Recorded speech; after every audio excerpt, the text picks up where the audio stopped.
Alright Chris, so yeah, give us a little bit of a rundown on your first experience with ayahuasca. Well now, so this was actually, it wasn't my first experience with ayahuasca, but it was my first holy shit experience with ayahuasca. I'd done ayahuasca in Peru in Christmas 2003, which was an absolute fucking nightmare, certainly not the way to do it, so I'll tell you about that one later. And then I've done a couple of sessions in Europe, and then I had this opportunity to go to Brazil 2006, March 2006, and actually it was a spring equinox, an eclipse. So it was like a solar eclipse, special equinox March in 2006, specifically on this, over this time period.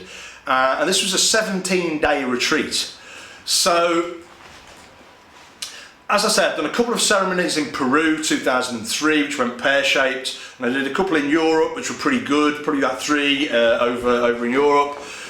So I sort of thought I was sort of up to speed with ayahuasca. Maybe I'd done like 5 ceremonies before I went there. So I decided to go to Brazil to this full-on ayahuasca experience, 17 days, 6 ceremonies, over 17 days, couple of days break in the middle. Thought, yeah, let's go for it. And on the way there, I'd been reading a book by Terence McKenna, and he was one of the early pioneers in the 70s to go down to the Amazon and use the plant medicines and whatnot. And in his book, he said, and this stuck with me, you know, he said, when you're doing ayahuasca, do it in heroic and committed doses. So I thought, right, I'm spending about 5-6 grand going to Brazil, doing all this with travel and everything. I'm going for it, you know. I'm really going to go for it. I've been reading this book and it said, right, when doing ayahuasca, do it in heroic and committed doses. So I thought, right, this is it. Spending a lot of money going here, you know, 3 weeks out type of stuff. Let's go for it. So we get there and it's an absolutely fantastic place. It's on the Bahia coast in Brazil and we're in our own like grounds. It really was just idyllic. We've got the ocean just sort of like, you know, a couple of minutes down the road, in our own closed paddock with palm trees, fire pit. Really, really nice, man. Really well. The setup you got there, and you thought, oh, this is it, you know. I feel safe here. This looks good, you know. And it's funny. I saw the shaman. When I first saw the shaman, it was like this little skinny dude with a ponytail, with like a Manchester United shirt on. And I'm like, what the hell, man? I'm like, oh man, I hope this isn't like I've been, you know, fleeced or whatever. This is not legit or what. And I said to the guy whose company it was that set it all up, Ralph his name was, I said, yeah, Ralph, I said, is this guy legit? You know, like, what's the crack? And he looked at me and he said, don't worry, Chris, don't worry. His ayahuasca is something special. I was like, all right, you know, blah, blah. His name was Verone, and he was a shaman from either Ecuador or Colombia. I can't remember which. Didn't speak a word of English. Lovely guy, only in his 30s, you know, little ponytail, very gentle guy. Had his wife there and a little baby there. The little baby was probably less than 2 years old, you know. So anyway, we start the first night and I thought, right, I'm going for this tonight. I'm fucking in, you know, I'm ready, let's do this. I was mentally prepared, physically prepared, emotionally prepared, spiritually ready, you know. I thought, let's go for it. I've had out-of-body experiences, I've been in isolation chants, I've done five sessions of ayahuasca before, I'm ready, you know. So anyway, it was a long blessing ceremony. We're all round and the shaman's blessing the plant and singing what they call the Icaros, you know, these shamanic songs, blessing the vine, you know. And then we'd all go up one at a time, we'd say a little intention and we'd drink the brew, and then we'd go and lie on our mats around the fire pit. It's probably like 30 people there from all over the world. And so I drank the brew, went and lay down, I'm lying there watching the fire, I'm not feeling anything. 30 minutes goes by, I'm not feeling anything. 40 minutes goes by, I'm not feeling anything. I'm like, I better go and get another cup. This isn't cutting it, you know. So I go up and I tap him and I'm like, one more. And he looks at me and he goes, no visions, like this. I'm like, no visions, Verone, no. He's, okay. He gives me this other cup. So I drink this other cup of ayahuasca, go and lie back down, I'm lying there, you know, people are starting to get into their journey, their process, and I'm looking around, about another half hour goes, I'm like, Nothing. Like, for fuck's sake. So I'm like, about an hour in now, and I start to get pissed off. I'm like, so I go back up to him, climb off my mat, go back up to him, and I'm like, one more, and he's like, no visions like this, no. And I start to drink this third cup, and just as I'm starting to drink this third cup, just as the last bit goes in, I can feel the other stuff start to kick in. And Chris, I knew I was in trouble. I knew I was in trouble, man, because I could feel the strength of that coming, and I just drank a third cup. And at that moment I thought, oh fuck, this, I could feel it, man, I knew it. And I went and lay back down, and I jest you not, mate, for the next 2 to 3 hours, this is the most cathartic, violent, convulsing tour of the universe that I've ever had. But there was so much physical cleansing. I was pooing, I was being sick, I was rolling around, I was flipping, I was convulsing. I was just in a state, mate. I mean, it sounds funny now, and looking back, it was an amazing experience, but at the time, man, I thought it was all over. I thought it was all over. This is the end of Walton. This is it. Oh my God, what have I done? The shaman had to come over and do this healing ceremony on me. Really bizarre. And he got this little like perfumed sort of oil stuff that they use. There's a name for it, and they blow it over a flame or you know, some fire, so it sort of catches to light a little bit as a cleansing of your energy field. And he kept doing that, and I was really, like, literally convulsing, you know, I was convulsing, like, almost like you're having a proper, like, epileptic, ah! It was like, I always describe this as, you know, if you go on holiday, particularly if you come from Britain, and you go somewhere warm, and you get off the plane, and that first, like, wave of warmth hits you in the air, that sort of, it was like that, only without the heat, but that wave going like from the soles of my feet all the way through the body, woo, woo, and you couldn't stop it, you know, and it was literally lifting me off the floor, and I'm lying down. So the shaman comes over, does this healing ceremony, and he grabs, like, with his hand, like every now and then he'll go like that with the flame, you know, like, and I swear to you, as sure as I'm looking at you right now, every time he went like that, it was like there was like a reptile coming out of my body. In my mind, it was like an armadillo or a lizard or something, and it was completely bizarre. I mean, I didn't even know what the hell was going on, but there was a clearing, there was a cleansing of some energies from my being, you know. Then the session just got deeper and deeper and deeper, man. And I mean, this is so wild. It's so wild that it's too much for most people, you know. I mean, like, I started to see the serpent, the anaconda, the snake, which is one of the shamanic animals, you know. And funnily enough, 2 years before this at the Monroe Institute, the last session I did at the Monroe Institute, I met a guy called Ken. Actually, we'd been on a couple of programs together, and he was a shamanic guy, older guy in his 70s, really cool chap. And he said to me, when I told him about ayahuasca, he said, the serpent will come for you, it will come for you. And I'm like, okay, I have no idea what he meant. I'm like, okay. So now here we are, a couple of years later, and I'm in Brazil. So I can see, like, in my distorted vision, which is very, very expanded, really, you know, you can see much more frequencies, and it's really, really different.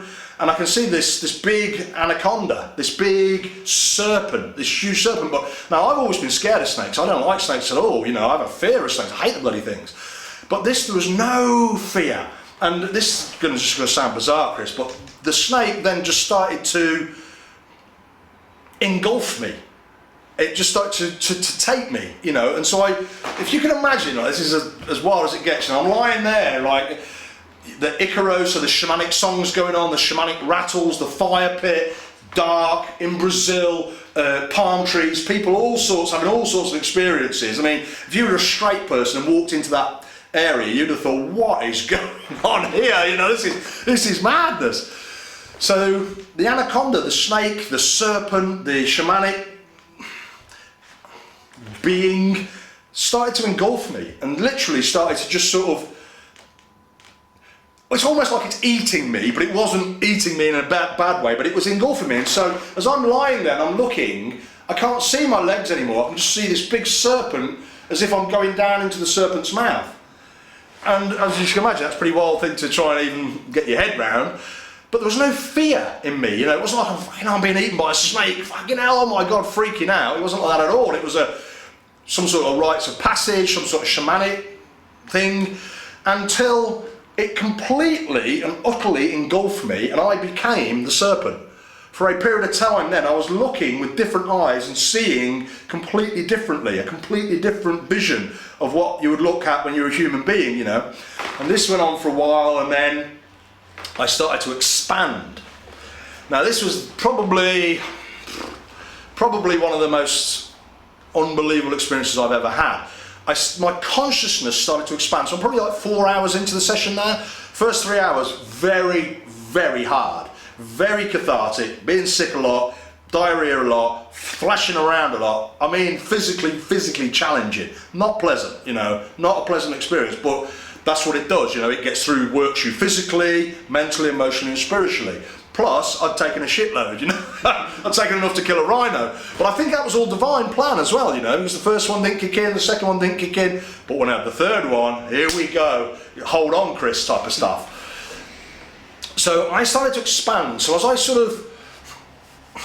I could see and experience like little fibres of light coming off every cell, off everything I was looking round at. You know, you weren't looking with normal sort of vision, seeing everybody separate. You could see everybody in their process, in their journey, but you could see the fibres of light coming off everybody, coming off the trees, coming off the fire. You could even see the fibres of light coming off the music, the Icaros that the shaman was chanting. You could see just like this whole like matrix of light in different forms and wavelengths and stuff. And you're just like, fucking hell, whoa. And then my physicalness, as Chris the physicalness, that started to really dissolve, and I started to expand and expand and expand, and it just kept going and going and going. So I expanded as Chris, from being physical, just being eaten by a snake, which sounds weird obviously, my consciousness then began to expand, and I just kept going and kept going and kept going until I was the trees, I was the light, I was everybody there, I was the grass, I was the fire, I was the ocean, I was the sky, and I kept going and going and going beyond and beyond and beyond until I ended up into a complete and utter cosmic consciousness place where there is absolutely zero separation between me and anything else. You know, now that's a very difficult experience to try and understand logically, because it isn't a logical thing obviously, but you know, there was a sense of me, but I was everything, everything, and I was just looking, sitting in this cosmic consciousness, almost state of bliss and ecstasy. And it's funny because even now, this is 2006, so this was 13 years ago. It's still exceptionally vivid in my mind now. And then what happened over a period of time is really interesting the way ayahuasca works. You know, it works on so multiple levels of healing and teaching and downloading, you know.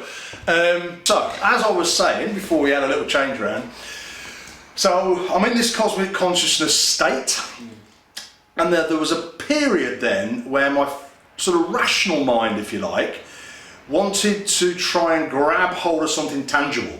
From being sort of cosmic consciousness, bliss, oneness, there was that part of me that needed or wanted to get some sort of sense of something physical and tangible. And so what happened is I started to, from the oneness state, the bliss state, to reduce and shrink back down almost to the point that my mind could almost grab hold of something. And what I mean by that, it could almost make sense of a shape or a tree or a finger or something, just about enough, just before I could actually label the thing. And just as I was about to label it and realise what it was, I was blasted back out to cosmic consciousness again. And that was a very bizarre experience. And then this happened then for probably, I don't know, half an hour, where I'd be in cosmic consciousness and then my consciousness would reduce and I'd almost get hold of something and then bang, I'd be blasted back out to cosmic consciousness again. And underlying through this experience, there was an underlying like message weaved in that that's what we do all the time as human beings. You know, we reduce ourselves, we totally forget our state of essence, our real oneness from the state of consciousness, pure energy, pure consciousness, whatever you want to call it, we forget that's our underlying sense of self and essence. Totally forget that, and we reduce the world into things that we can make sense of, that we believe in and everything, and that becomes our rigid way of living, you know. Not so much rigid, but that's our structured, what we think we are and who we are type of stuff. And so being blasted out literally into cosmic consciousness and back, and it wasn't like I could grab something, I could make something, it was almost like just before I was just about to, back again, you know, again, the wisdom and the intelligence of ayahuasca. So that was a very powerful part of the process. And then as the ceremony went on, it was a long ceremony. After this expansion-contraction phase, I then just sort of came to a place of complete and utter peace and oneness, where I sat in what I would only call really as ecstasy and bliss. Just sat in complete and utter oneness, not one single thought going through my mind. And that's impossible to try and perceive or understand or grasp. How is it possible to not have one thought? And that's what it was. It was bliss, ecstasy, and I just sat there looking at, as I say, probably about 30 people in the gang, in this fantastic environment that we were in, around the fire pit and everything, just sat there, just in a state of ecstasy. And this block probably lasted another hour, you know, just sat there with nothing going on. It's an experience when you have zero activity of internal dialogue is very, very noticeable, because most of the time we've always got internal dialogue, and when it's not there and you're just fully expanded but you're there fully present in this state of bliss and ecstasy, I've never known anything like that. And I sat in that for a good hour, just didn't move, just watched, no thought, just was there, seeing fibres of light, everything connected, the connectedness of everything, the grid, the field, the matrix, whatever you want to call it. Absolutely piercing, consciousness obliterating, expansive experience, you know. And that was, by the end of the session, it was probably 9 o'clock in the morning, between 8 and 9 o'clock in the morning. We started at night. It was a long session. By the end of it, I was shot to bits and just about managed to crawl myself back to the room and rest, and then we rested that day. And that was the first ceremony out of 6. And that was the first one out of 6 on this 17-day program. And the second ceremony after that pretty much carried off where I'd left off with that one, which is a whole other story. So that first experience, the 3 cups, that was totally and utterly astonishing. Astonishing on so many levels, but so healing, so long, so brutal, so ecstatic, so revealing, so healing. Man, I mean, to try and explain it in a short 10-minute session is very hard, but inevitably that's all it needs, because you can't really explain it anymore anyway. Without feeling it and going there, it's impossible to try and to try and get an idea of what that feels like anyway. But absolutely paradigm shifting, consciousness obliterating, never been the same since type of experience.